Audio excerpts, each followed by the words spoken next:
Bismillahirrahmanirrahim. Dear students, dear learners, how are you? I hope all are very well by the grace of Almighty Allah. Dear learners, students, ষষ্ঠ সপ্তাহের assignment কিভাবে তৈরি করবেন নবম শ্রেণীর উত্তর সহ এখন দেখাবো। ডিয়ার স্টুডেন্টস, প্রতি সপ্তাহের অ্যাসাইনমেন্ট কিভাবে তৈরি করবেন এবং কিভাবে সাজাবেন, উত্তরপত্র দিবেন এবং কভার পেজ সাজাবেন, কোথায় প্রশ্ন উত্তর পাবেন সবকিছু দেখিয়ে থাকি। ডিয়ার স্টুডেন্টস, তাই প্রত্যেক সপ্তাহের অ্যাসাইনমেন্ট পেতে হলে আমার চ্যানেল সাবস্ক্রাইব করুন। ষষ্ঠ সপ্তাহের অ্যাসাইনমেন্টের সাথে সাথে শেষ হতে যাচ্ছে অ্যাসাইনমেন্টের কার্যক্রম, তাই আগামী সপ্তাহ থেকে গ্রামারের বিভিন্ন টপিকস নিয়ে, ডিফিকাল্ট টপিকস এবং যে টপিকস খুবই কঠিন মনে হয় এরকম টপিকস নিয়ে টিউটোরিয়াল তৈরি করব, ক্লাস তৈরি করব। তাই গ্রামার শিখতে চাইলে আমার চ্যানেল সাবস্ক্রাইব করুন। ডিয়ার স্টুডেন্টস, আমাদের নবম শ্রেণীর 6টি সাবজেক্টের অ্যাসাইনমেন্ট তৈরি করতে হয়েছিল ষষ্ঠ সপ্তাহে। গণিত, বাংলাদেশ, বিশ্ব পরিচয়, বিজ্ঞান, পদার্থবিজ্ঞান, ভূগোল ও হিসাব বিজ্ঞান। আমি পর্যায়ক্রমে সবগুলোর উত্তর সহ আপলোড দিয়েছি। ডিয়ার স্টুডেন্টস, এখন দেখাবো হিসাব বিজ্ঞান এবং ভূগোল ও পরিবেশ। ভূগোল ও পরিবেশ, হিসাব বিজ্ঞানের অ্যাসাইনমেন্ট কীভাবে উত্তর সহ তৈরি করবেন সেটি এখন দেখানো হবে। ডিয়ার স্টুডেন্টস, ভূগোলের প্রশ্নটি ছিল এটি যে আমাদের সঙ্গে 4টি প্রশ্ন ছিল এবং একটি মানচিত্র আঁকার জন্য বলা হয়েছে। ডিয়ার স্টুডেন্টস, প্রশ্ন 4টি ছিল: ক্রান্তীয় মৌসুমী জলবায়ু কাকে বলে? বাংলাদেশে ক্রান্তীয় জলবায়ু বিরাজের কারণ কি, ব্যাখ্যা করো। উদ্দীপকের জেট অঞ্চলের বর্ণনা দাও। উদ্দীপকের জেট অঞ্চলের বর্ণনা দেওয়ার জন্য বলছে। ডিয়ার স্টুডেন্টস, তারপরে উদ্দীপকে XY অঞ্চলের ভূমিরূপের মধ্যে কি কি সাদৃশ্য বৈসাদৃশ্য পরিলক্ষিত হয় দেখানোর জন্য ডিয়ার স্টুডেন্টস বলেছিল। আমি সবগুলো অ্যান্সার দেওয়ার চেষ্টা করেছি। ডিয়ার স্টুডেন্ট, বাংলাদেশের মানচিত্র অঙ্কন করে পাট, চা, ইক্ষু উৎপাদনকারী অঞ্চলসমূহ প্রদর্শন করা। ডিয়ার স্টুডেন্ট, তার আগে দেখিনি আমরা কভার পেজ কীভাবে সাজাবো। ডিয়ার স্টুডেন্টস, বাংলাদেশের ভৌগোলিক বিবরণ ও শিল্প সম্পদ হচ্ছে এটার অ্যাসাইনমেন্টের শিরোনাম। ডিয়ার স্টুডেন্ট, অ্যাসাইনমেন্টের শিরোনামের পরে আমরা বিদ্যালয়ের নাম লিখবো, ছাত্রছাত্রীর নাম লিখবো, বিষয় লিখবো, শ্রেণী লিখবো, শাখা লিখবো। তারপরে আমাদের ষষ্ঠ সপ্তাহের অ্যাসাইনমেন্ট আমাদের শুরু হতে যাচ্ছে 5 তারিখে। ডিয়ার স্টুডেন্ট, আমরা 5 তারিখ লিখবো। তারপর মন্তব্যের কলামটি থাকলে ভালো, না থাকলে কোনো সমস্যা নাই। ডিয়ার স্টুডেন্ট, এটি টিচার লিখে দেবে। ডিয়ার স্টুডেন্টস, এখন আমরা প্রশ্নের উত্তরে চলে যাচ্ছি। ক্রান্তীয় মৌসুমী জলবায়ু কাকে বলে? ডিয়ার স্টুডেন্টস, স্পষ্ট আমি লিখে দিয়েছি এখানে, ক্রান্তীয় মৌসুমী জলবায়ু কাকে বলে। ডিয়ার স্টুডেন্টস, ক্রান্তীয় মৌসুমী জলবায়ু হিসেবে পরিচিত হচ্ছে যে দেশের জলবায়ুর উপর এত বেশি যে সামগ্রিকভাবে বাংলাদেশের জলবায়ু ক্রান্তীয় মৌসুমী জলবায়ু নামে পরিচিত। রেস্টুরেন্ট, কারণ এখানে ক্রান্তীয় জলবায়ু বিরাজ করে দেশের মাঝামাঝি স্থান দিয়ে কর্কট ক্রান্তির রেখা অতিক্রম করার কারণে এটি মৌসুমী জলবায়ু প্রবাহিত হয়, এই জন্য এটাকে ক্রান্তীয় মৌসুমী জলবায়ু বলা হয়। ডিয়ার স্টুডেন্ট, এটা লিখলে হবে। স্টুডেন্ট, এখন আমরা দ্বিতীয় প্রশ্নে চলে যাচ্ছি। বাংলাদেশের ক্রান্তীয় জলবায়ু বিরাজের কারণ কি, ব্যাখ্যা করো। ডিয়ার স্টুডেন্ট, আমি এখানে ব্যাখ্যা করেছি বাংলাদেশের ক্রান্তীয় জলবায়ু বিরাজমান কেন করে, এটুকু লিখবে। ডিয়ার স্টুডেন্ট, তাছাড়া আরও একটু ক্রান্তীয় জলবায়ু মৌসুমী জলবায়ুর সাথে সম্পর্কিত, এই জন্য মৌসুমী জলবায়ু একটু বিবরণ দিলে ভালো হয়, এখানে লিখে দিয়েছি। ডিয়ার স্টুডেন্টস, ডিয়ার লার্নার্স, এখন হচ্ছে উদ্দীপকের জেট অঞ্চলের বর্ণনা দেওয়া। আমরা দেখেছি উদ্দীপকের জেট অঞ্চলের বর্ণনা হচ্ছে সাম্প্রতিককালে প্লাবন সমভূমি। এটি হচ্ছে আমাদের উদ্দীপকের জেট অঞ্চলের সাম্প্রতিক প্লাবন সমভূমি, এটি হচ্ছে আমাদের এটি। রেজিস্ট্যান্স, উদ্দীপকের X ও Y অঞ্চলের ভূমিরূপের মধ্যে কি কি সাদৃশ্য বৈসাদৃশ্য পরিলক্ষিত হয়, মতামত দাও। রেজিস্ট্যান্স, আমরা দেখেছি প্রশ্ন অনুসারে শেল ও কর্দম্য দ্বারা গঠিত হচ্ছে আমাদের X এর অঞ্চল, তাই X এর অঞ্চল আমরা এই সাদৃশ্যগুলো পাই। রেস্টুরেন্ট, আর Y এর মধ্যে আমরা যা পাই ধূসর ও লাল বর্ণের মাটি, আমরা Y এর অঞ্চল পাই। তাহলে এই হচ্ছে সাদৃশ্য বৈসাদৃশ্য দিলে আমাদের হয়ে যাবে। রেজিস্ট্যান্ট, তারপর বলছে বাংলাদেশের মানচিত্র অঙ্কন করে পাট, চা ও ইক্ষু উৎপাদনকারী অঞ্চলসমূহ প্রদর্শন করো। রেজিস্ট্যান্ট, এখানে আছে পাট, চা, ইক্ষু, এভাবে একটা মানচিত্র এঁকে পাট, চা, ইক্ষু স্থানগুলো সংকেত দিলে আমাদের এই প্রশ্ন হয়ে যাবে। এখানে মানচিত্রটা এঁকে দেওয়া হয়েছে। রেজিস্ট্যান্ট, এখন আমরা নেক্সট সাবজেক্টে চলে যাচ্ছি। রেজিস্ট্যান্ট, নেক্সট সাবজেক্ট হচ্ছে আমাদের হিসাব বিজ্ঞান।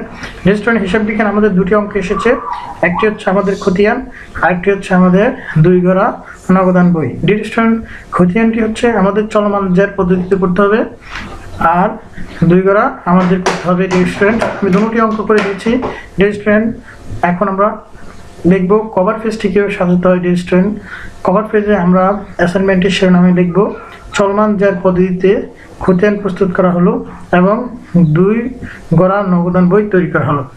স্টুডেন্টস বিদ্যালয়ের নাম লিখবে, তারপরে তোমাদের নাম লিখবে, বিষয় লিখবে, শ্রেণী লিখবে, তারপর ডিয়ার স্টুডেন্টস শাখা লিখবে, তারিখ 5 তারিখ লিখবে, কারণ ষষ্ঠ সপ্তাহের অ্যাসাইনমেন্ট 5 তারিখে শুরু হয়েছে ডিয়ার স্টুডেন্টস। মন্তব্যের কলামটি লিখলে ভালো, না লিখলে সমস্যা নাই। রেস্টুরেন্ট এখন চলমান জ্যার পদ্ধতিতে আমরা খতিয়ান করব। রেস্টুরেন্ট আমরা চলমান জ্যার পদ্ধতিতে যখন আমরা খতিয়ান করব, তাহলে আমাদের ডেবিট ক্রেডিট টাকা এবং জ্যার ব্যালেন্সের জন্য দুটি ঘর থাকবে ডিয়ার স্টুডেন্ট। আমরা এখানে নগদান হিসাবে পেয়েছি মূলধন, আর পেয়েছি দেনাদার অতিরিক্ত মূলধন হিসাব। ডিয়ার স্টুডেন্ট আমরা নগদ টাকা পেয়েছিলাম মূলধনে 50,000, দেনাদারে পেয়েছি 1 লাখ, আর অতিরিক্ত মূলধন পেয়েছি 20,000। মোট আমাদের হয়েছে 1,70,000 টাকা ডিয়ার স্টুডেন্টস। এই টাকা হচ্ছে নগদান হিসাব। ডিয়ার স্টুডেন্ট এখন আমরা মূলধন হিসাবে তুলে হচ্ছে, আমরা মূলধনের বিপরীতে দুটি পেয়েছি, একটা হচ্ছে অতিরিক্ত মূলধন আর আরেকটা হচ্ছে আমাদের নগদ টাকা হিসাবে ছিল, যে নগদ টাকা নিয়ে ব্যবসা শুরু করেছে। এই টাকা আমরা ক্রেডিট পেয়েছি, এই ক্রেডিট 70,000 টাকা যোগ হয়ে গেছে ডিয়ার স্টুডেন্ট। তারপরে আমরা দেখেছি দানাদার হিসাবে, আমরা দানাদার হিসাব দুটি পেয়েছি। দানাদার দুটিতে একটা ছিল বিক্রি হিসাব, আরেকটা ছিল আমাদের বিক্রয় করে যে দানাদার সৃষ্টি হয়েছিল, আবার দানাদার থেকে আমরা টাকাটা উঠে নিয়েছি ডিয়ার স্টুডেন্ট 1 লাখ টাকা। 1 লাখ টাকা হলো দেনাদার থাকে আমাদের 30,000 টাকা ডিয়ার স্টুডেন্ট। তারপর বিক্রি হিসাব আমরা দেখিয়েছি, বিক্রি হিসাব ছিল দেনাদার, কারণ তিনি বাকিতে বিক্রি করলেন, তাই বাকিতে বিক্রি করলেন 30,000 টাকা। 1,30,000 টাকা, আমরা 1,30,000 টাকা ক্রেডিট পেয়েছি ডিয়ার স্টুডেন্ট। আমাদের অঙ্ক ছিল এই 4টি। আমরা দেখেছি অঙ্কটি সম্পূর্ণভাবে হয়েছে, কারণ আমরা ডেবিট টাকা ক্রেডিট টাকা একসাথে করেছি। আমরা দেখেছি ডেবিট জ্যার ক্রেডিট জ্যার সমান হয়েছে, মানে 2 লাখ টাকা হয়েছে, অঙ্কটি হয়ে গেছে ডিয়ার স্টুডেন্টস। এবার আমরা আসবো জেরিন এন্টারপ্রাইজের 2 গড়া নগদান বই। ডিয়ার স্টুডেন্ট জেরিন এন্টারপ্রাইজ 2 গড়া নগদান বইতে আমরা দেখেছি যে জেরিন এন্টারপ্রাইজ কি করলো, 2020 সালের জুলাই 1 তারিখে নগদ 80,000 টাকা এবং ব্যাংক উদ্ধৃত 1 লাখ টাকা নিয়ে তিনি ব্যবসা শুরু করলেন। তাহলে এই দুটোটা হচ্ছে আমাদের ব্যালেন্স বিডি, আমরা ব্যালেন্স বিডি লিখলাম।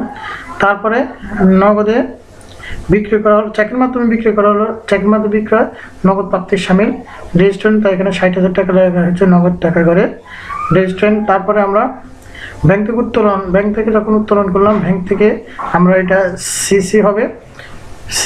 হবে, কারণ এটা কন্টেন্টই হয়েছে ডিয়ার স্টুডেন্ট, আমরা লিখলাম সি। কন্টেন্টই হওয়ার কারণে আমরা এখানে 25,000 টাকা দেখেছি, এখানে জমা করে 25,000 টাকা দিয়েছি, এখানে খরচ করে 25,000 টাকা দেখেছি।